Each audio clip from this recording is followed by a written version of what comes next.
Welcome, traveler. Tonight, let the world outside fade into silence. Settle into your bed, close your eyes, and let your mind drift back, farther than memory, deeper than dreams, into the heart of ancient Sparta. Imagine waking not as a visitor, but as one of its own, a child, a youth, a mother, a helot, or a warrior. Here, every moment is a test, every breath a lesson in discipline, and every comfort you know is a luxury you must forget.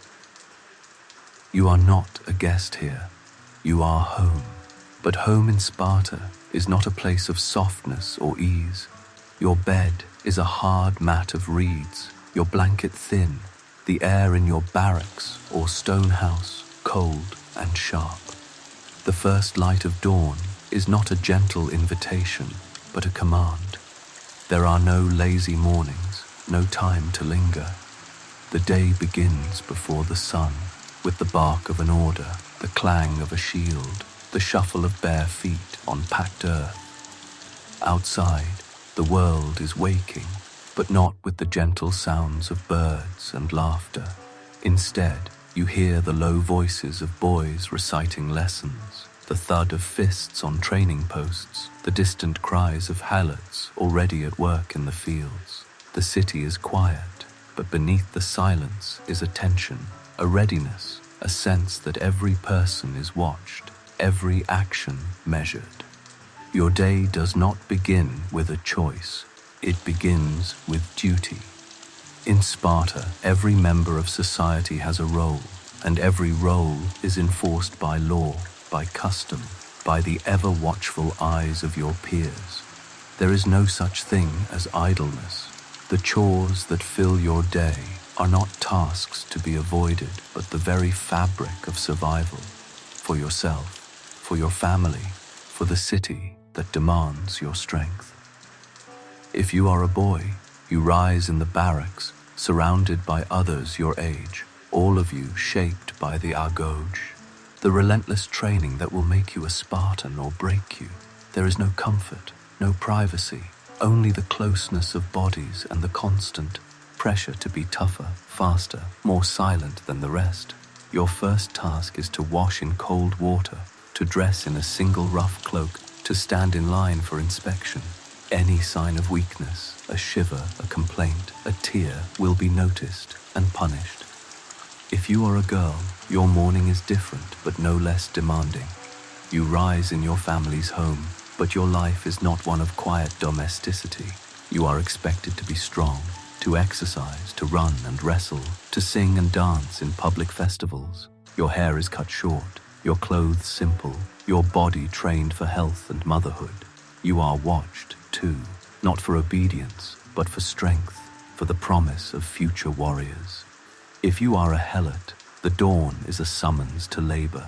You are not a citizen, but a servant of the state, bound to the land, your life a cycle of toil and fear. You rise before the sun, your hands already rough from work, your back bent beneath the weight of expectation and threat. The overseers watch you, the city depends on you, but your life is always at risk, your freedom always a dream. The first meal of the day is simple, if it comes at all. A piece of barley bread, a sip of thin broth, a handful of olives or figs if you are lucky. There is no luxury, no indulgence, only what is needed to keep you moving, to keep you strong. Hunger is a lesson, a reminder that comfort is the enemy of discipline. The city itself is austere, its streets narrow and clean, its buildings plain and functional. There are no grand temples, no painted walls, no markets overflowing with goods. Everything in Sparta is designed for purpose, for order, for the cultivation of strength. The statues of heroes and gods stand watch at every corner, their eyes cold and unyielding, their presence a constant reminder of what is expected. As the sun rises higher, the city comes fully alive. The boys march to training, the girls to exercise, the helots to the fields, the elders to the council. The rhythm of the day is set by the needs of the state, the demands of tradition, the ever-present fear of failure. There is pride in this order, but also a quiet dread, a knowledge that any misstep, any sign of weakness can bring shame, punishment, or worse. Tonight, as you rest, remember the dawn in ancient Sparta, the cold air, the hard bed, the first command of the day. In every moment, a test. In every breath, a lesson in survival. To understand why a single day in ancient Sparta would test the limits of your endurance, you must first understand the world you have entered. The Spartan household is not like those of other Greek cities. It is a place of discipline, simplicity, and constant vigilance, shaped by a society that values strength above all else. The structure of Spartan society is rigid and unforgiving. At the top are the Spartiates, the full citizens, men who have survived the agoge, who own land, who are expected to be warriors for life. Their lives are not their own. They belong to the state, to the brotherhood of soldiers, to the memory of ancestors who fell at Thermopylae and beyond. Every action, every word, every thought is measured against the ideal of Spartan virtue, courage, obedience, and self-sacrifice. Below the Spartiates are the perioikoi, the dwellers around. They are free, but not citizens. They live in the villages that surround Sparta, working as craftsmen, traders, and farmers. They fight alongside the Spartiates in war, but they do not share in the highest honors or the deepest burdens. Their lives are hard, but they have a measure of freedom unknown to those at the very bottom. At the base of society are the helots, the conquered people of Messenia and Laconia, bound to the land, forced to work the fields and provide food for the city. Their lives are marked by fear and oppression. They outnumber the Spartiates many times over, but any sign of rebellion is met with swift and brutal violence. The helots are watched, humiliated, and sometimes hunted by the young men of Sparta as a test of courage and loyalty. The household itself is a reflection of this hierarchy. The home of a Spartiate is simple. No luxury, no excess, only what is needed. The walls are bare, the furniture plain, the food sparse. The men spend little time at home, living instead in the barracks with their fellow soldiers, eating at the common mess, training and drilling from dawn to dusk. The home is the domain of women who manage the estate, oversee the helots, and raise the next generation of warriors. Spartan women are unlike any others in Greece. They are strong, educated, and outspoken, expected to exercise, to compete, to speak their minds. They own property, manage wealth, and command respect. Their freedom is real, but it comes with a price: the pressure to bear strong sons, to uphold the values of the city, to send their children to the agoge without tears or protest. Children in Sparta are not cherished for their innocence, but for their potential. From birth, they are inspected by the elders. Any sign of weakness or deformity is a sentence to death. Those who survive are raised not with softness, but with discipline. Boys are taken from their families at age 7, sent to the agoge to begin their training. Girls remain at home, but their lives are no less demanding. They are taught to run, to wrestle, to sing and dance in public, to be as strong in spirit as in body. The daily life of a Spartan is a cycle of duty and discipline. There is no room for idleness, no tolerance for luxury. The city is always at war, if not with outsiders, then with the helots, with weakness, with the temptation to rest. Every meal is shared, every possession is communal, every moment is watched. The elders, the Gerousia, sit in judgment over all, their eyes sharp for any sign of failure. The harshness of daily life is felt by all.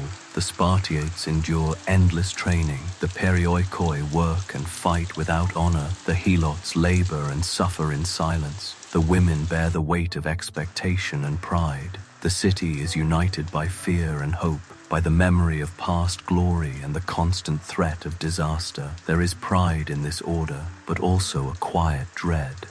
The cost of failure is high: exile, disgrace, or death.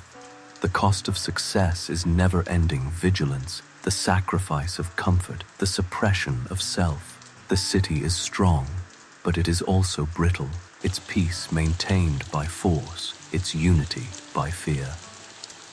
As the day unfolds, the rhythm of Spartan life becomes clear. Every person has a place, every place a purpose, every purpose a price. The city is a machine, efficient and relentless, its gears oiled with sweat and blood. Tonight, as you rest, remember the structure of Spartan society, the rigid hierarchy, the harsh expectations, the constant pressure to be more than human. In every rule, a warning. In every custom, a challenge to survive. In Sparta, childhood is not a time of innocence, but a crucible. The city's future depends on the strength of its sons and daughters, and so every child is tested from the very beginning. The Agog, the legendary Spartan education and training system, begins not with a lesson, but with a judgment. At birth, a Spartan child is not welcomed with celebration, but with scrutiny. The elders of the tribe inspect every newborn, sishata, searching for signs of weakness, deformity, or illness. A healthy child is accepted into the community, but any imperfection is seen as a threat to the city's survival. Those who do not meet the standard are left on the slopes of Mount Taygetus, exposed to the elements, their fate a silent warning to all who remain. For those who survive, the first years are spent at home, but even here, life is hard. Spartan mothers are not gentle, they are strong, demanding, and proud. They teach their children to endure pain, to speak little, to obey quickly. There are no soft beds, no sweet treats, no idle games. Every day is a lesson in discipline, every moment a preparation for what is to come. At the age of 7, the real test begins. Boys are taken from their families and placed in the agoge, a system designed to break the weak and forge the strong.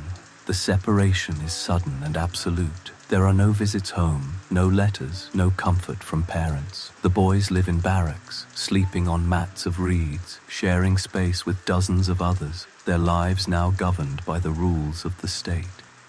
The agoge is a world of discipline and deprivation. The boys are given a single cloak to wear all year, no shoes, and little food. Hunger is a constant companion, and the boys are encouraged to steal to survive. But if caught, the punishment is severe. The lesson is not just to be strong, but to be cunning, to endure pain without complaint, to accept suffering as a fact of life. Training is relentless. The boys run, wrestle, and fight every day, their bodies pushed to the limit, their spirits tested by hardship and humiliation. They are taught to take blows without flinching, to withstand cold and heat, to march for miles without rest. The older boys bully the younger. The instructors punish any sign of weakness. The group enforces its own brutal code. There is no room for fear, no space for tears. Education is not neglected, but it is different from what you might expect. The boys learn to read and write, but only enough to follow orders and recite the laws. They are taught to speak briefly and to the point, to answer questions with wit and courage, to value silence over chatter. Music and dance are part of the training, but always with an eye to discipline and unity, never for pleasure alone. The bonds formed in the agoge are deep and lasting.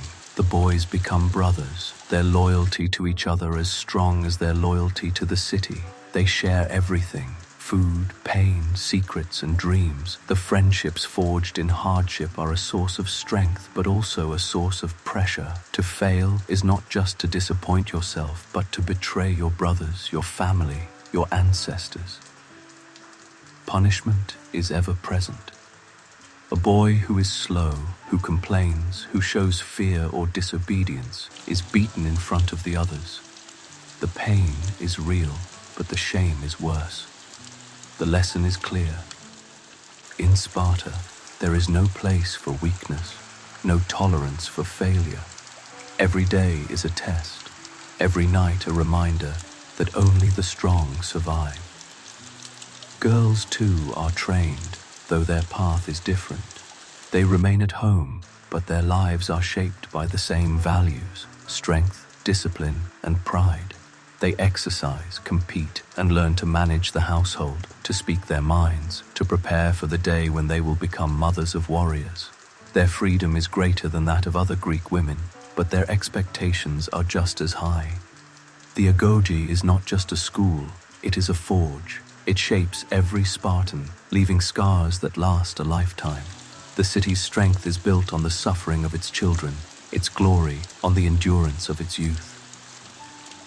Tonight, as you rest, remember the childhood of Sparta, the inspection at birth, the separation from family, the hunger and pain of the agoge. In Eve, wry lesson, a warning. In every test, a glimpse of why you would not last a day in this ancient city.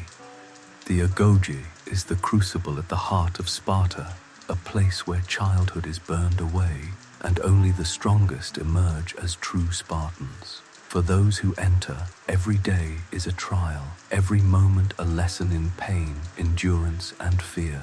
The agoge is not a school, but a forge, one that shapes the body, the mind, and the soul. The day begins before dawn. The boys are roused from their mats by the sharp voice of an instructor, their bodies stiff from the cold, their stomachs already aching with hunger. There is no time to linger, no comfort to be found. They wash in icy water, dress in their single rough cloak, and line up for inspection.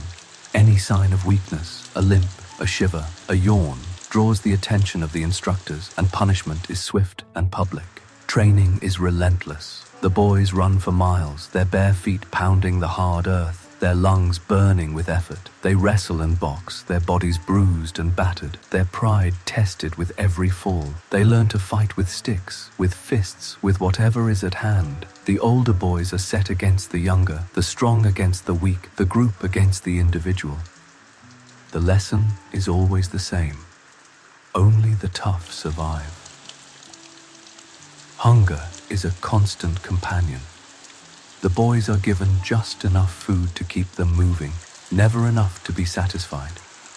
They are encouraged to steal from the kitchens, from the fields, from each other. But if caught, the punishment is severe. A boy who is clever and silent may eat well. A boy who is careless or unlucky will go hungry and bear the shame of failure. The lesson is not just to endure hunger, but to be cunning, to take risks, to learn the value of silence and secrecy. The cold is another teacher. The boys sleep on mats of reeds, with only their cloak for warmth. In winter, the wind cuts through the barracks, the frost bites at fingers and toes. There are no fires, no extra blankets, no comfort to be found. The boys huddle together for warmth, their bodies pressed close, their spirits tested by the long, dark nights. The lesson is to endure, to find strength in suffering, to accept pain as a fact of life. Discipline is absolute. The instructors are harsh, their punishments creative and cruel. A boy who speaks out of turn, who fails to follow an order, who shows fear or hesitation, is beaten in front of the others. The pain is real, but the shame is worse. The group enforces its own code, punishing those who fail, rewarding those who excel. There is no room for mercy, no space for kindness. The lesson is to obey, to conform, to be part of something greater than yourself. Fear is always present. The boys are watched at all times, their actions judged by instructors, by elders, by each other. There is no privacy, no escape. The fear of punishment, of failure, of being cast out, is a constant shadow. The boys learn to hide their feelings, to mask their pain, to present a face of strength, even when they are afraid. The lesson is to control yourself, to master your emotions, to be a true Spartan. Yet in the midst of this hardship, there are moments of pride, a victory in wrestling, a clever theft, a word of praise from an instructor. These are treasures, memories to be savored in the darkness. The boys form bonds of brotherhood, their loyalty to each other forged in the fires of shared suffering. They learn to trust, to depend, to fight for one another. The lesson is that you are never alone, that your strength is the strength of the group. The agoge is not just about the body, but about the mind. The boys are taught to speak briefly and to the point, to answer questions with wit and courage, to value silence over chatter. They learn the laws of Sparta, the stories of heroes, the songs of victory and loss. They are taught to respect the elders, to honor the gods, to remember the dead. The lesson is that you are part of a long line, a tradition of strength and sacrifice. For those who survive, the agoge is a badge of honor, a mark of pride. For those who fail, it is a source of shame, a wound that never heals. The city is built on the suffering of its children, its glory on the endurance of its youth. Tonight, as you rest, remember the agoge, the training, the hardship, the fear. In every lesson, a warning. In every test, a reason why you would not last a day in ancient Sparta. In most corners of the ancient world, girls are raised in the shadows, kept indoors, taught to be quiet, obedient, and invisible. But in Sparta, the story is different. Here, girls are expected to be strong, outspoken, and unafraid. Their lives are shaped by freedom, but also by the relentless pressure to embody the city's ideals. For a modern visitor, the life of a Spartan girl would be as challenging as that of any boy in the Agoge. From the earliest years, Spartan girls are set apart. Their hair is cut short, their clothes are simple, their days filled with activity. They are not confined to the home, but encouraged to run, to wrestle, to throw javelins and race in the sun. Their bodies are trained for strength, their minds for confidence. The city believes that only strong women can bear strong sons, and so every girl is raised to be as tough and proud as any warrior. The mornings begin with exercise. While their brothers march to the agoge, the girls gather in the fields or the gymnasia, their voices ringing out in laughter and song. They run races, leap over obstacles, compete in wrestling matches. The instructors are demanding, their standards high. A girl who falters is pushed to try again. A girl who excels is praised and celebrated. The lesson is clear. In Sparta, there is no room for weakness, no patience for fear. Education is not neglected. Spartan girls learn to read and write, to recite poetry, to sing and dance in public festivals. They are taught the laws of the city, the stories of heroes, the songs of victory and loss. They speak their minds, debate with their peers, challenge the boys in wit and courage. Their voices are heard in the assembly, their opinions respected at home. The lesson is that a Spartan woman is not a shadow, but a pillar of the city. Yet this freedom comes with expectation. Every girl knows that her body is not her own, but a vessel for the future of Sparta. She is expected to marry well, to bear healthy children, to manage the household with skill and authority. The pressure to be strong, to be perfect, to never show pain or doubt is as relentless as any drill in the agoge. A girl who fails to meet these standards is shamed. A woman who bears no children is pitied or scorned. Marriage is not a matter of romance, but of duty. Girls marry young, often to men who spend most of their lives in the barracks. The home is hers to rule, the estate hers to manage, the slaves and helots hers to command. She is expected to be wise, to be fair, to be as unyielding as the city itself. Her pride is in her sons, her strength in her daughters, her legacy in the stories told by those who come after. The rare freedoms of Spartan women are real, but they are not without cost. The city watches, judges, and ends. A woman who is too bold, too independent, too different risks gossip and isolation. The balance between strength and humility, between pride and obedience, is delicate and dangerous. Public life is a stage for Spartan girls. They dance and sing in festivals, compete in athletic contests, march in processions. Their beauty is praised, but it is their strength that is celebrated. The city believes that the sight of strong women inspires the men to greater deeds, that the pride of the mothers is the foundation of the warrior's courage. Yet, beneath the pride, there is loneliness. The men are often away, the children sent to the agoge, the home a place of waiting and worry. The friendships between women are deep, their support for each other a source of comfort and strength. They share stories, advice, and laughter, their bonds forged in the fires of expectation and hope. For a modern visitor, the life of a Spartan girl would be both liberating and exhausting. The freedom to run, to speak, to lead is rare in the ancient world, but the pressure to be perfect, to never falter, to always be strong, is a burden few could bear. Tonight, as you rest, remember the girls of Sparta, their strength, their freedom, their relentless expectation. In every lesson, a challenge. In every day, a reason why you would not last in their world. Beneath the proud citizens of Sparta, beneath even the free perioikoi, lies the vast, silent majority, the helots. Their story is one of endurance, fear, and quiet rebellion, a life so harsh and uncertain that few outsiders could imagine surviving a single day in their place. The helots are not slaves in the way the rest of Greece understands the word. They are a conquered people, bound to the land, forced to farm the fields and provide the food that keeps Sparta strong. They outnumber the Spartiates many times over, yet their lives are sharp, led by powerlessness. Every dawn, a helot rises before the sun, their hands already rough from years of labor, their back bent beneath the weight of expectation and threat.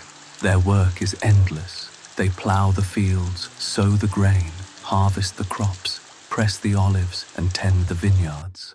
The fruits of their labor are not their own.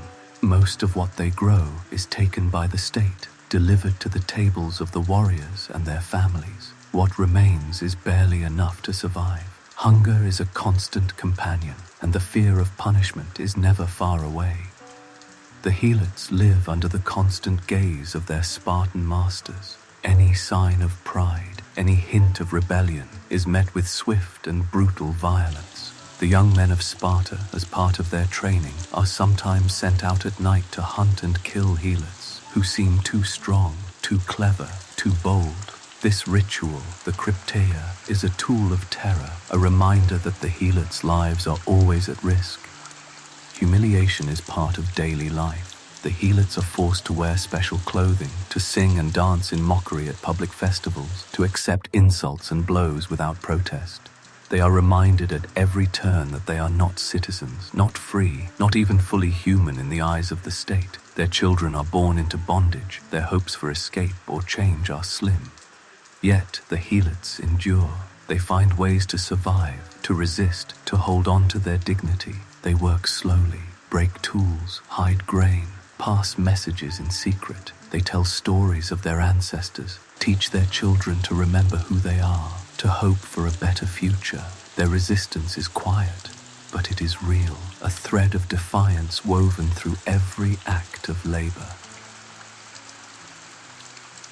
The helots' world is one of community. They live together in villages, share what little they have, support each other in times of need. Their bonds are strong, their traditions deep. They celebrate their own festivals, mourn their own dead, keep alive the memory of freedom lost and the dream of freedom regained. The dangers they face are not just from the Spartans, but from the land itself. The work is hard, the tools are simple, the risks many. A bad harvest means hunger. A storm can destroy a year's labor. A sickness can sweep through a village unchecked.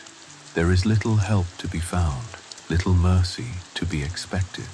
The helots learn to rely on each other, to find strength in solidarity, to endure what must be endured. For a modern visitor, a day as a helot would be a lesson in humility and fear, the lack of freedom, the constant threat of violence, the endless toil, and the small, hard-won joys of community and resistance. These are burdens few could bear. The helot's survival is a testament to the resilience of the human spirit. a reminder that even in the darkest circumstances, hope can endure. Tonight, as you rest, remember the helots of Sparta, their labor, their fear, their quiet acts of rebellion. In every hardship, a lesson. In every act of endurance, a reason why you would not last a day in their world. In Sparta, food is not a pleasure, but a lesson. The Spartan diet is as austere as the city itself, simple, sparse, and always shared. For a modern visitor, the meals of Sparta would be a shock, not just for their lack of variety, but for the discipline and ritual that surround every bite. The day begins with little more than a piece of barley bread, perhaps a handful of figs or olives if the season is kind. There is no milk, no honey, no sweet cakes or rich cheeses. The bread is coarse and dense, baked in communal ovens, its crust hard, its flavor plain. Hunger is a constant companion, and the first meal is meant only to keep the body moving, not to satisfy the senses. The main meal of the day is eaten in the Cozier, the common mess where all Spartan men, from youth to elder, gather to eat together. The Cozier is more than a dining hall. It is a school of discipline, a test of equality, a ritual of belonging. Each man brings his share of food, usually barley meal, cheese, figs, and a small portion of meat or fish if it can be found. The most famous dish is melas zomos, black broth, a stew of pork, blood, vinegar, and salt. To outsiders, it is nearly inedible, but to Spartans, it is a symbol of their endurance and unity. There is no feasting, no indulgence, no private meals. The food is divided equally, the portions small, the rules strict. Conversation is limited, laughter rare, complaints dangerous. The elders watch the young watch each other, and everyone is expected to eat in silence, to show gratitude for what is given, to never ask for more. The lesson is clear. In Sparta, appetite is a weakness, and self-control is the highest virtue. For the women and children, the meals are similar, simple, nourishing, and always shared. The girls eat with their mothers, the boys with their age group, the helots with their own families if they are lucky. The food is the same: barley bread, olives, figs, a little cheese, a little wine diluted with water. Meat is rare, fish a treat, fruit a blessing. The helots, who grow the food, eat last and least, their meals a reminder of their place in the world. Hunger is a tool in Sparta. The boys in the agoge are deliberately underfed, forced to steal or scavenge to survive. If caught, they are punished, not for stealing, but for being caught. The lesson is not just to endure hunger, but to be clever, to take risks, to learn the value of silence and secrecy. The girls, too, are taught to eat simply, to value strength over comfort, to see food as fuel, not pleasure. The discipline of the tea, able, is matched by the discipline of the kitchen. There are no elaborate recipes, no secret sauces, no feasts to impress guests. The cook's art is in making do with little, in stretching a handful of grain or a scrap of meat to feed many. Waste is a sin, gluttony a disgrace, gratitude a duty. Yet, in the midst of this austerity, there is a sense of community. The Cozier is a place of belonging, a bond that unites all Spartans, rich and poor, young and old. The act of sharing food, of eating together, of enduring hunger as one, is a lesson in equality and loyalty. The helots, too, find comfort in their own communal meals, in the sharing of hardship, in the small joys of a well-baked loaf or a ripe fig. For a modern visitor, the Spartan diet would be a daily trial. The lack of variety, the constant hunger, the strict rules, and the absence of comfort would test the patience and spirit of anyone used to abundance. Yet, for the Spartans, this was the foundation of their strength, a reminder that the body is a tool, that discipline is the path to greatness, that the greatest meal is the one shared with others. Tonight, as you rest, Remember the meals of Sparta, the simple bread, the black broth, the discipline of the table. In every bite, a lesson.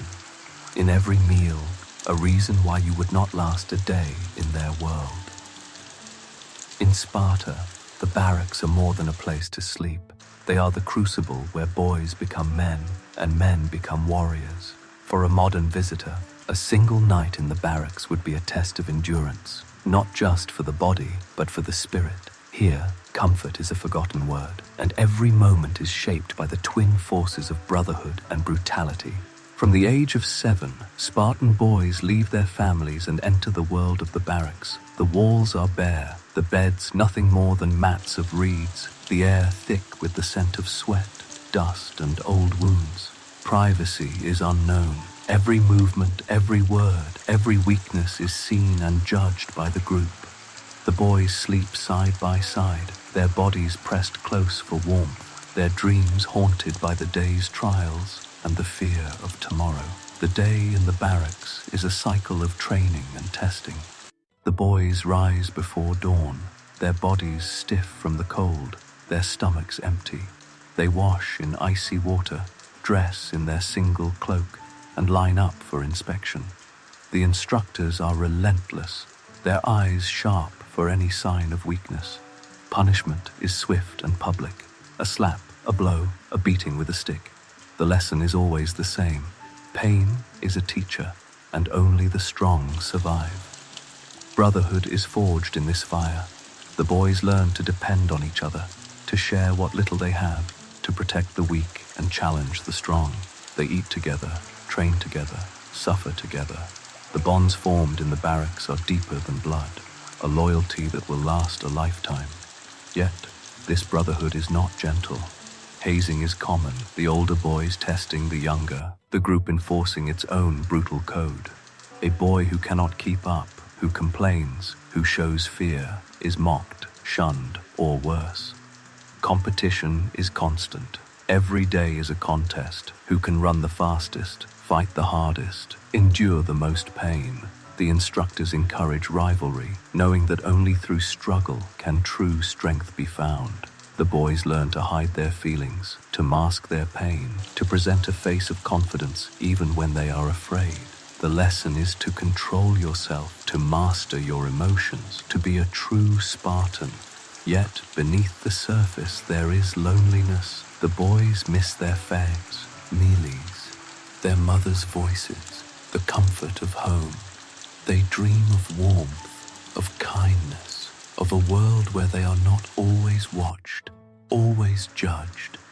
The barracks are a place of noise and silence, of laughter and tears, of hope and despair.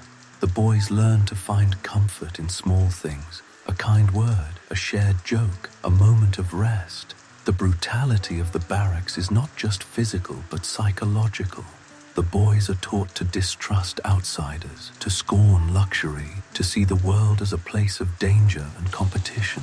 They are told that Sparta is the only true home, that all others are weak, that only through discipline and sacrifice can greatness be achieved. The lesson is to belong, to conform, to be part of something greater than yourself. For a modern visitor, the barracks would be a place of shock and awe. The lack of comfort, the constant pressure, the ever-present threat of punishment, the absence of privacy and kindness, these are burdens few could bear.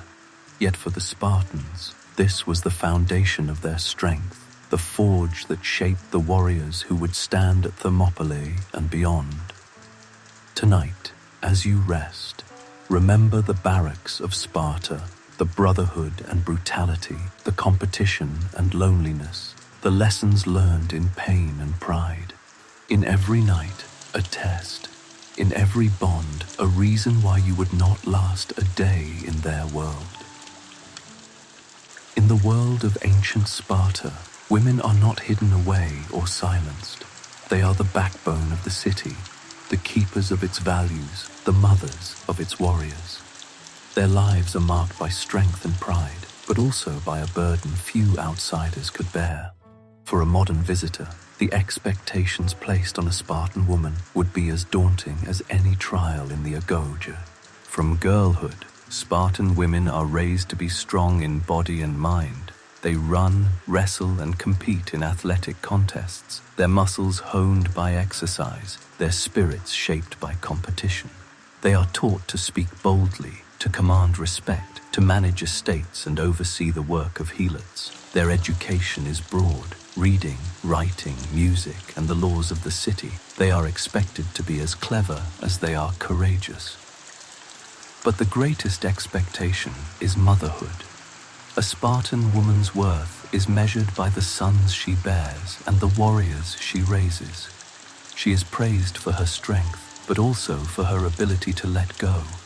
When a son is sent to the agoge, she does not weep or plead. She tells him to return with his shield or on it.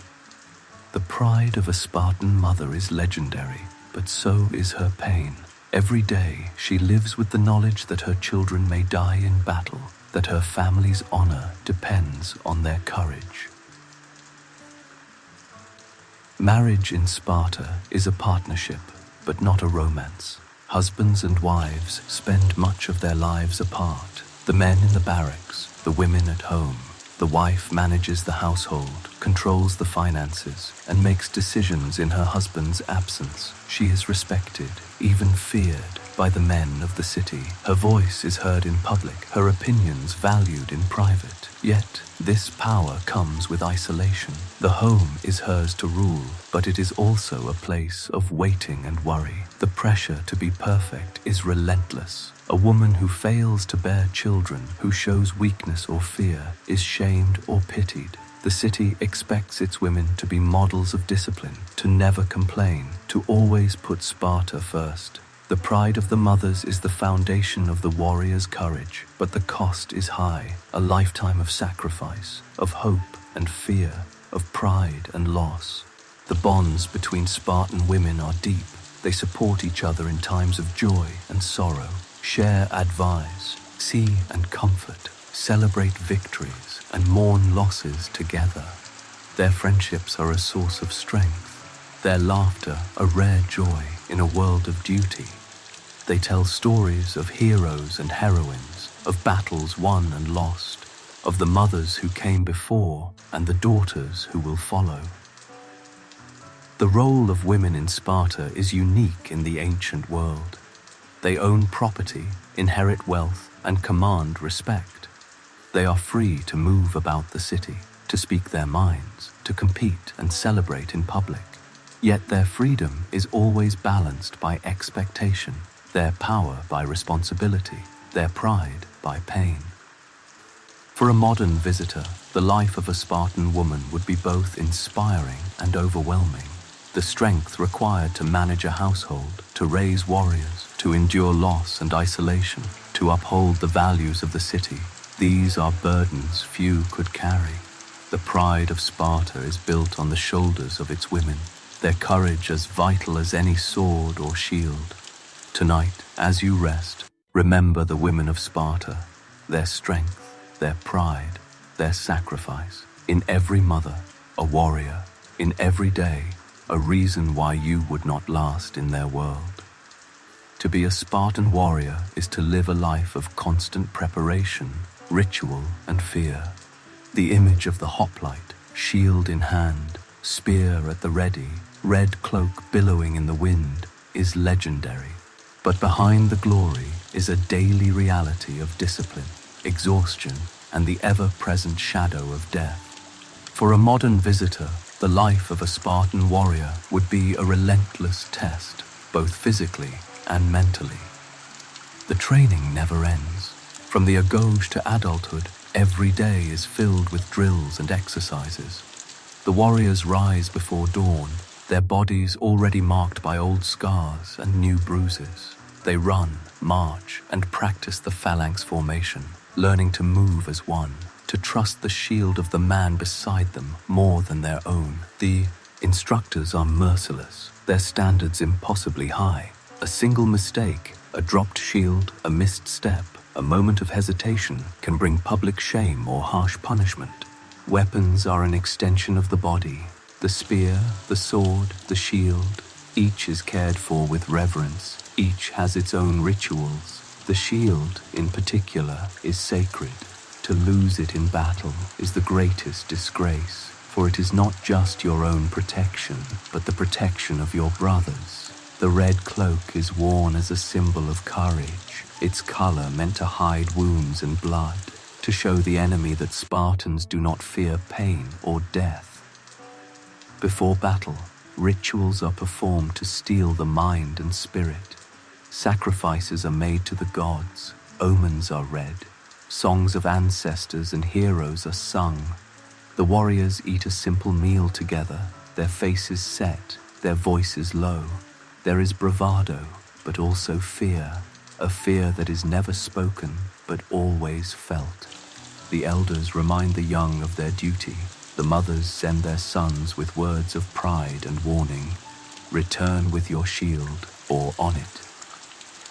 The march to battle is a test in itself. The armor is heavy, the sun hot, the ground rough and unforgiving. The warriors move in silence, their eyes fixed ahead, their minds focused on the coming fight. The phalanx is a wall of shields and spears, a living machine of discipline and trust. Each man knows his place, his role, his responsibility to the group. There is no room for individual glory, no tolerance for cowardice. The lesson is always the same.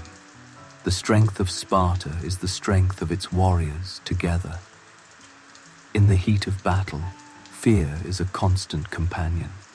The clash of shields, the scream of wounded men, the press of bodies, the taste of dust and blood. These are the realities behind the legend. The training takes over, the rituals give courage, but the fear never leaves. To falter is to risk not just your own life, but the lives of your brothers, the honor of your family, the fate of your city. Wounds are common, death is always near. The survivors return to Sparta with scars and these stories, the fallen are mourned with pride and sorrow. The city honors its dead, but expects the living to move on, to train harder, to be ready for the next call to arms. There is no rest, no relief, only the cycle of preparation and fear. For a modern visitor, the life of a Spartan warrior would be almost unimaginable. The discipline, the pain, the rituals, the ever-present fear of failure or disgrace, these are burdens few could bear. The glory of Sparta is built on the suffering and sacrifice of its warriors, their courage forged in the fires of daily hardship. Tonight, as you rest, remember the Spartan warrior, the training, the ritual, the fear. In every drill, a lesson.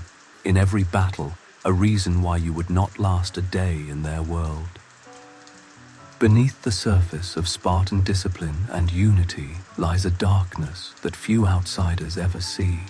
The Crypteia, Sparta's secret police, is a shadowy institution designed to keep the helots in fear and the city in control. For a modern visitor, even hearing of the Crypteia would be chilling. To be chosen for it, or to be hunted by it, would be a nightmare. The Crypteia is not a formal army or a public office. It is a rite of passage, a test of ruthlessness and loyalty for the most promising young Spartans. Each year, the Spartan elders select a handful of the strongest, most cunning youths, those who have excelled in the agoge, who have shown not just strength, but a willingness to obey without question.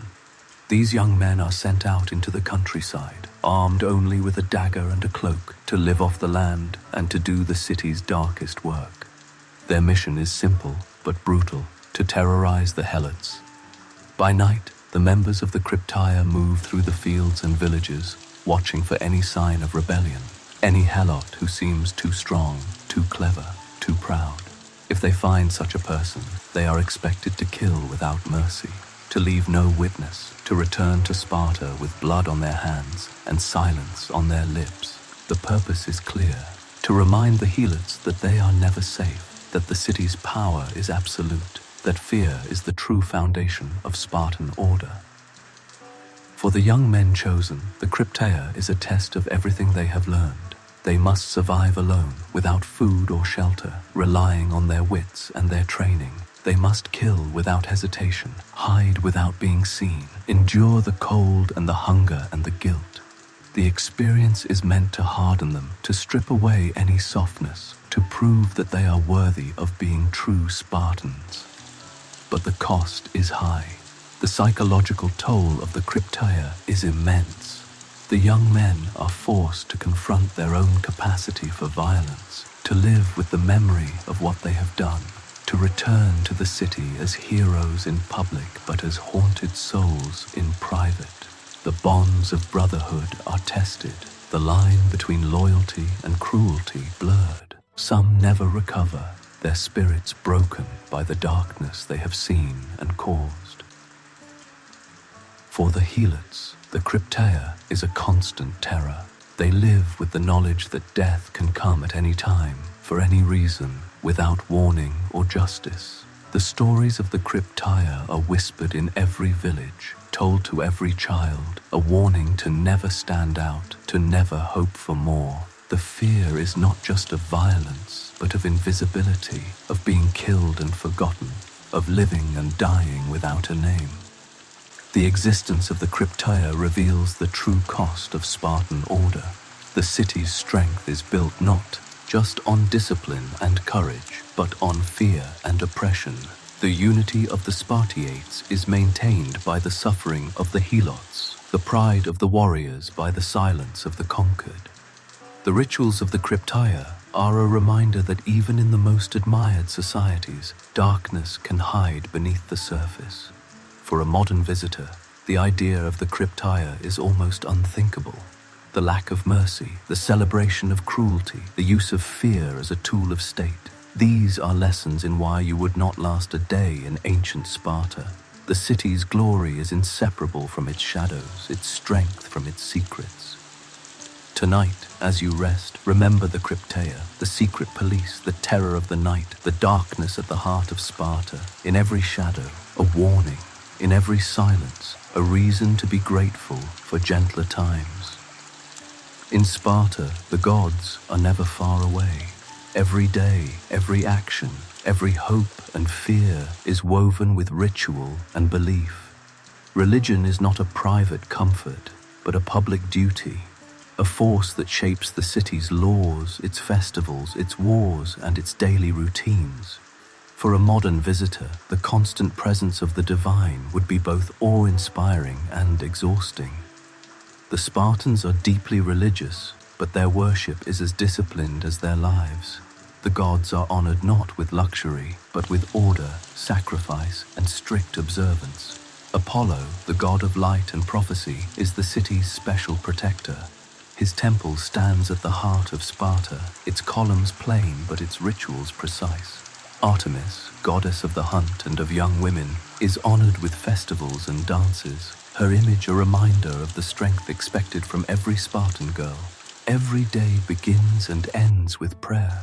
The family altar is tended with care, offerings of grain, wine, or a lock of hair given in hope of favor or forgiveness. Before meals, a libation is poured, a few drops of wine spilled on the ground for the gods. Before battle, sacrifices are made. Sometimes a goat, sometimes a bull, always with solemn words and careful ritual. The omens are read, the entrails examined, the will of the gods sought in every sign. The city's calendar is filled with festivals, each one a blend of celebration and discipline. The Gymnopedia is a festival of dance and athletic display, where boys and men perform in the public square, their bodies oiled and shining, their movements a tribute to Apollo and to the city's ideals. The Carnia is a time of feasting and games, but also of strict ritual, a reminder that even in joy, order must be maintained. The Hyacinthia is a festival of mourning and renewal, honoring the memory of a lost youth and the promise of new life. Religion is also a tool of control. The laws of Sparta are said to come from the oracle at Delphi, the city's customs justified by the will of the gods. The elders consult the omens before every major decision. The priests and priestesses hold real power, The rituals of sacrifice and purification are used to bind the people together and to keep them in line. To break a taboo, to neglect a ritual, to anger the gods is to risk not just personal misfortune, but disaster for the whole city. For the Helots, religion is both a comfort and a weapon. They are forced to participate in public rituals, to honor the gods of their conquerors, but they also keep their own traditions alive in secret. Their prayers are for survival, for freedom, for justice that the city will never grant. The festivals are a time of humiliation, but also of hope, a reminder that even in bondage, the soul can be free. The rituals of Sparta are not just for show. They are believed to have real power, to bring victory in battle, to ensure a good harvest, to protect the city from plague or famine. The people live in constant awareness of the gods, their actions shaped by fear and hope, their lives a dance of obedience and faith. For a modern visitor, the relentless presence of religion would be overwhelming. The lack of privacy, the pressure to conform, the fear of angering the gods or the community, these are burdens few could bear. The comfort of private belief, the freedom to question or doubt, is unknown in Sparta. Here, faith is a duty and ritual is a way of life. Tonight, as you rest, remember the religion of Sparta, the prayers and sacrifices, the festivals and fears, the gods who watch every action. In every ritual, a lesson. In every act of faith, a reason why you would not last a day in their world. The rhythm of life in ancient Sparta is set not by the clock, but by the turning of the seasons, the cycle of the moon, and the demands of the city. The Spartan year is a tapestry of training, farming, ritual, and war, a relentless march that leaves little room for rest or comfort. For a modern visitor, the pace and pressure of a single year in Sparta would be almost impossible to endure. Spring arrives with a sense of urgency. The fields must be plowed and sown, the vineyards pruned, the olive trees tended. The Helots labor from dawn to dusk, their hands shaping the land that feeds the city. The Spartiates train harder, their bodies honed for the campaigns that will come with the warmer weather. The Gymnopedia approaches, a festival of athletic display and dance where boys and men perform in the public square, their movements a tribute to Apollo and to the city's ideals. The whole city gathers to watch, to judge, to remember that strength and discipline are the highest virtues. Summer is a time of heat and preparation. The crops ripen, the days grow long, and the threat of war hangs over every household. The Carnea festival is celebrated with feasting, games, and strict ritual. No wars are fought during the Carnea, but the peace is uneasy, a brief pause before the next campaign. The boys of the Agoge compete in races and contests, their bodies glistening with sweat, their spirits sharpened by rivalry. The elders watch, the mothers cheer, the city holds its breath. Autumn brings the harvest and the call to arms. The grain is cut, the grapes pressed, the olives gathered and crushed for oil. The Helots work without rest, their labor filling the storehouses, their hope for a kind winter always uncertain. The Spartiates prepare for war, their training intensifies, their rituals grow more solemn. The Hyacinthia festival is a time of mourning and renewal, a reminder that life and death are always intertwined in Sparta. Winter is a season of endurance. The fields lie fallow, the nights are long and cold. The warriors return to the barracks, the boys to their training, the women to the management of the home. The city is quieter, but the pressure never lifts. The elders meet in council, the priests consult the omens, the people pray for strength and serve. Ival. The rituals of purification and sacrifice are observed with extra care, the fear of the gods and the memory of past hardships always close. War is the constant thread that runs through the Spartan year. Every season is shaped by the need to be ready, to march, to fight, to defend the city or to conquer new lands. The campaigns are planned with precision, the warriors drilled to perfection, the sacrifices made to ensure the favor of the gods. The phalanx moves as one, the shields locked, the spears bristling, the songs of ancestors echoing in every heart. The festivals are not just breaks from routine, but tests of discipline and unity. The gymnopedia, the carnea, the hyacinthia, each is a lesson in strength, in sacrifice, in the values that define Sparta. The city comes together to celebrate, to compete, to remember. The boys and girls perform, the men and women watch, the elders judge. The rituals are strict, the expectations high, the pride and pressure felt by all. For a modern visitor, the Spartan year would be a relentless cycle of work, training, ritual, and fear.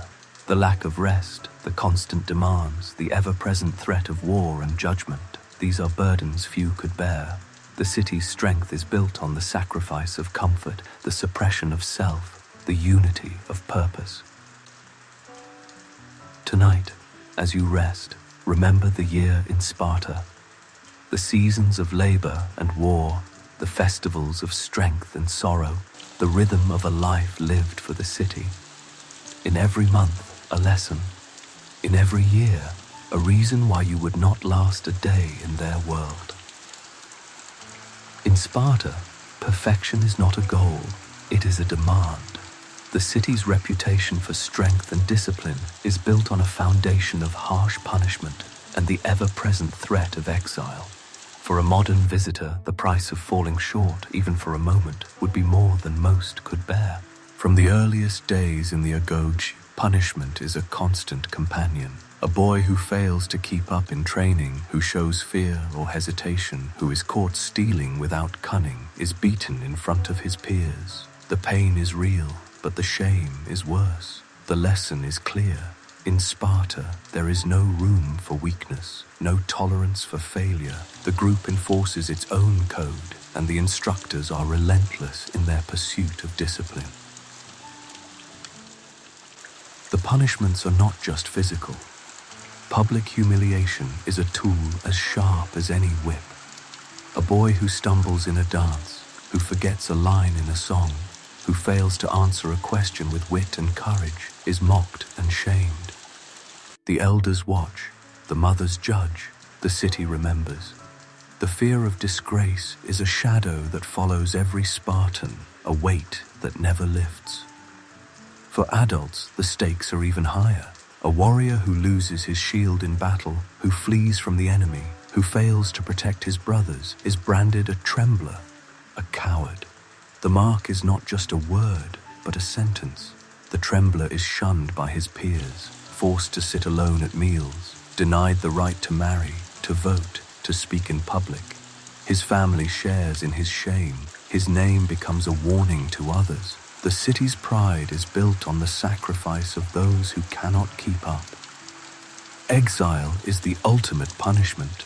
A Spartan who breaks the laws, who challenges the elders, who brings shame to the city, is cast out, stripped of citizenship, denied the protection of the state, forced to wander the world as an outcast. Exile is a living death, a fate worse than any wound. The exiled Spartan is remembered only as a failure, his story told as a lesson in what not to be. The pressure to be perfect is relentless. Every action, every word, every thought is measured against the city's ideals. There is no room for rest, no space for doubt. The fear of punishment, of disgrace, of exile is a constant motivator, a force that shapes every moment of life. The city's strength is built on the suffering of those who fall short, its unity on the exclusion of those who cannot conform. For women, the pressure is just as great. A woman who fails to bear children, who shows weakness or fear, is shamed or pitied. The city expects its women to be models of discipline, to never complain, to always put Sparta first. The pride of the mothers is the foundation of the warrior's courage, but the cost is high. A lifetime of sacrifice, of hope and fear, of pride and loss. The Helots, too, live under the threat of punishment. Any sign of rebellion, any hint of pride, is met with swift and brutal violence. The Cryptia hunts those who stand out. The overseers punish those who fall behind. The Helots' lives are shaped by fear. Their hopes for escape or change are slim. For a modern visitor, the price of perfection in Sparta would be unbearable. The lack of forgiveness, the constant judgment, the ever-present threat of punishment and exile.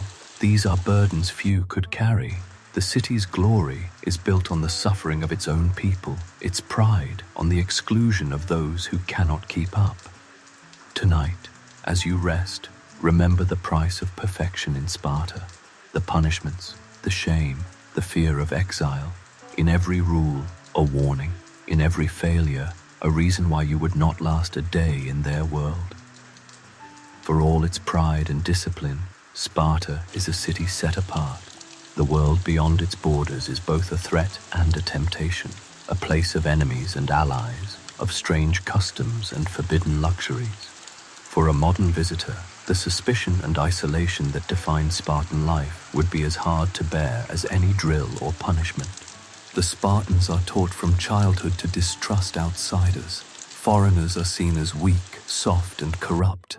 Their cities filled with luxury and excess. Their people ruled by desire instead of discipline. The stories told in the barracks and at the Syssitia are full of warnings. Athens, with its democracy and art, is a place of chaos. Persia, with its wealth and power, is a land of decadence and danger. Even other Dorian Greeks are viewed with caution, their customs suspect, their loyalty always in question. Trade is limited, travel is rare, and the city's laws are designed to keep the outside world at bay. Gold and silver coins are forbidden, replaced by heavy iron bars that are useless elsewhere. Foreign merchants are watched closely, their goods inspected, their presence tolerated only as long as they serve the needs of the city. The Spartans pride themselves on self-sufficiency, on the simplicity of their lives, on the purity of their customs. Yet the world cannot be kept out forever. Sparta has allies, other cities in the Peloponnesian League, bound by treaties and oaths, called to fight alongside the Spartans in times of war. These alliances are practical, not sentimental, maintained by fear and respect rather than love. The Spartans lead, the others follow, the unity of the League enforced by the threat of Spartan arms. Enemies are everywhere. The Helots, always watched, always feared, are the enemy within. The Athenians, with their fleets and their silver mines, are the enemy without. The Persians, with their vast empire, are the enemy beyond. Every boy in the Agora is taught to be ready for war, to see the world as a place of danger, to trust only those who share the Spartan code. Encounters with outsiders are rare, but they leave a mark. A visiting ambassador is treated with suspicion, his words weighed for hidden threats. A foreign merchant is a source of curiosity and caution, his goods examined, his manners judged. A captured enemy is both a trophy and a warning, his fate a lesson in the cost of defiance. Yet there is a longing beneath the suspicion. The stories of Athens' theatres, of Corinth's markets, of the wonders of Egypt and the East stir the imagination of the young. Some Spartans dream of travel, of seeing the world beyond the mountains, of tasting the forbidden fruits of luxury and art. But these dreams are dangerous, and most are left unspoken, buried beneath the weight of duty and fear. The limits of Spartan life are felt most keenly by those who do not fit in. A boy who questions the rules, a girl who longs for more, a helot who dreams of freedom, a warrior who tires of war, all find themselves at odds with the city's demands. The price of difference is high: suspicion, isolation, or exile.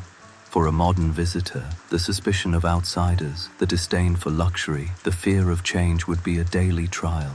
The longing for connection, for beauty, for a world beyond the walls would be a source of pain and frustration. The pride of Sparta is built on its isolation, its strength on its refusal to bend. Tonight, as you rest, remember the world beyond Sparta, the enemies and allies, the outsiders and the forbidden dreams. In every border, a barrier, in every longing, a reason why you would not last a day in their world. In Sparta, old age is both a reward and a burden. To reach the twilight years is to have survived the agauge, the barracks, the battles, and the endless tests of discipline. It is to have earned a place among the elders, to be honored for wisdom and memory. Yet, for many, it is also a time of loneliness, of reflection, and of regret. The elders of Sparta, the Gerousia, hold real power. They sit in council, judge disputes, and guide the city's laws. Their voices are respected, their opinions sought, their memories a living link to the past. To be chosen for the Gerousia is the highest honor, a recognition of a life lived in service to the city. The elders are expected to be models of discipline, to show no weakness, to remember every lesson of the agauge and every scar of battle. But not every old Spartan is an elder. Many live out their days in quiet obscurity, their bodies marked by years of hardship, their minds haunted by memories of friends lost and battles fought. The pride of survival is real, but so is the pain of loss. The city honors its dead, but expects the living to move on, to train the young, to tell the stories that keep the city's spirit alive. The stories of old age in Sparta are filled with both pride and sorrow. The elders tell tales of Thermopylae and Plataea, of heroes who stood their ground, of brothers who fell with their shields. They remember the festivals, the rituals, the long marches, and the short nights. They speak of the pride of the mothers, the courage of the sons, the unity of the city. Their words are lessons, warnings, and blessings for the next generation. Yet, beneath the honor, there is regret. The price of perfection is high, and not every life is a story of glory. Some elders remember the friends who did not survive, the mistakes that brought shame, the moments of fear or doubt that could never be spoken. The city's demand for strength leaves little room for gentleness, for forgiveness, for the softer joys of life. The loneliness of old age is real, the longing for lost youth, a quiet ache. For women, old age brings a different kind of honor. The mothers of warriors are respected, their advice sought, their stories treasured. They are the keepers of the haughty, the guardians of tradition, the comforters of the young. Yet they too feel the weight of loss, the sons who did not return, the daughters who married and moved away, the friends who are gone. Their pride is real, but so is their pain. The helots and perioikoi grow old as well, their lives marked by labor and survival. Their stories are less often told, their memories less often honored, but their endurance is no less remarkable. They find comfort in family, in community, in the small joys of daily life. Their wisdom is practical, their pride quiet, their regrets many. For a modern visitor, old age in Sparta would be a time of mixed blessings. The honor and respect are real, but so are the burdens of memory and regret. The lack of comfort, the pressure to remain strong, the expectation to always put the city first. These are challenges few could bear. The stories of the elders are a reminder that even the strongest must one day rest, that every life is a tapestry of pride and pain. Tonight, as you rest, remember the old age of Sparta, the honor and memory, the pride and regret. In every elder, a story. In every wrinkle, a reason why you would not last a day in their world.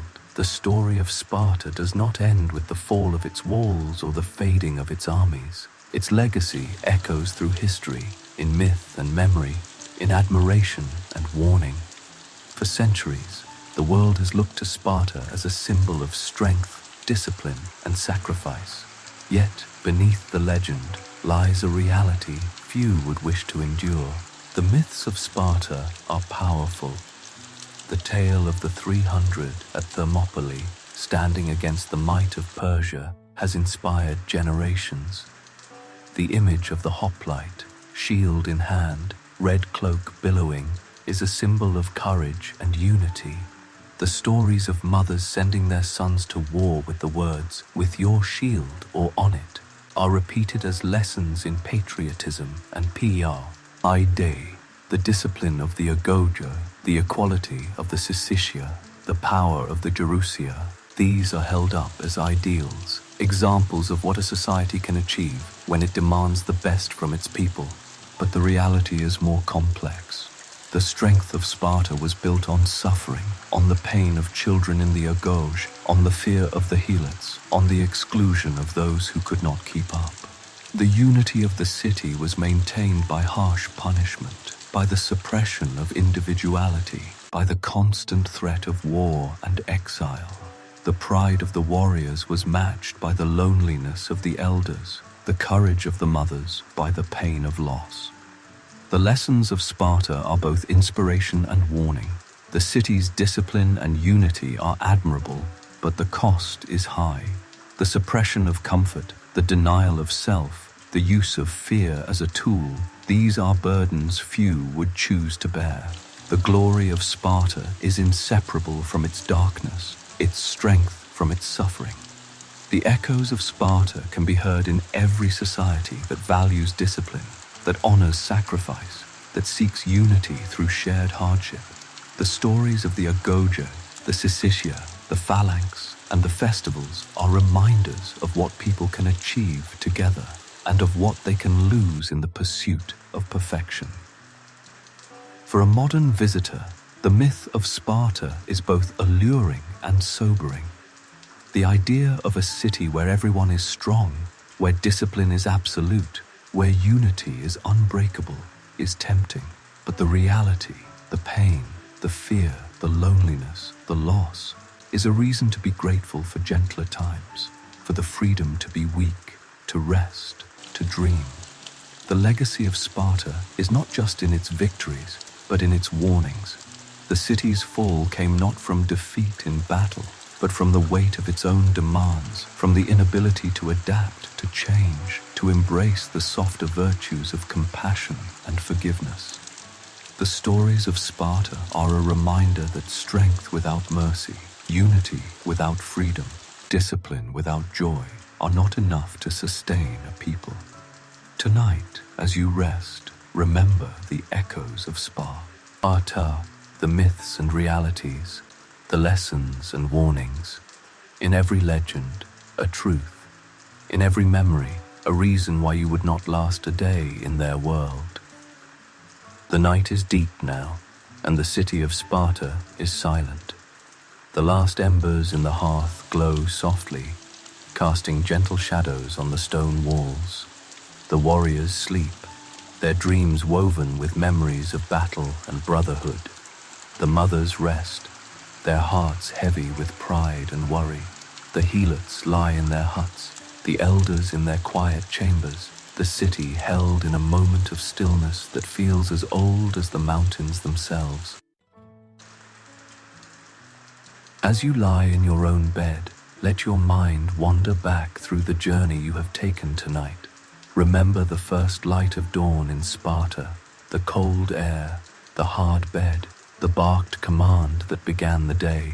Recall the endless cycle of training and testing, the hunger and hardship, the rituals and rules that shaped every moment.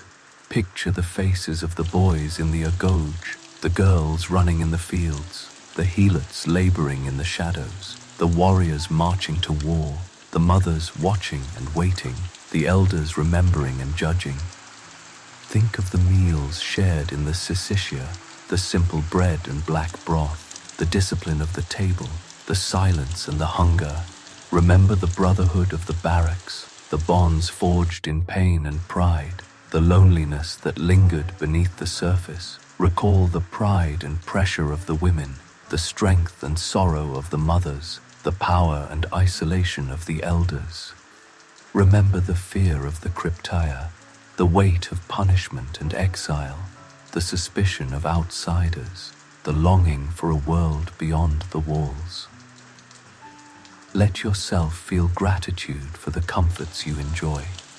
The ease of clean water, the warmth of a safe bed, the abundance of food, the freedom to rest, to dream, to be yourself. These are gifts hard won by generations past. Their labor is your inheritance, their hope, your shelter, their love, the quiet blessing that lingers in every corner of your life. As you drift towards sleep, let the last echoes of Sparta settle around you. Let them remind you that you are never alone, that you are part of a long, unbroken chain of care and resilience. The struggles and triumphs of those who came before are woven into your own story, their lessons waiting to be discovered in the rhythm of your own routines. If you find yourself awake in the quiet hours, remember the comfort of ancient hands, hands that worked and hoped, that fought and endured, that found beauty in the ordinary and strength in the simple. Let their memory be a balm for your worries, a gentle reminder that you too are enough, that your own small acts of care matter more than you know. Tonight, may you rest as the Spartans once did, surrounded by the warmth of home, the bonds of brotherhood, the peace of a day well lived. May your dreams be gentle, your sleep deep, your heart light. May the forgotten struggles of the past become blessings for your present, their echoes a song that carries you safely through the night. And when morning comes, may you wake with gratitude, with hope, with the quiet strength that comes from knowing you are part of something greater, a story that began long before you and will continue long after, shaped by the hands and hearts of those who care. Good night, traveler. Let the ancient echoes guide you to rest. Let the lessons of Sparta become the comfort of today. Sleep well, and may peace be with you, now and always.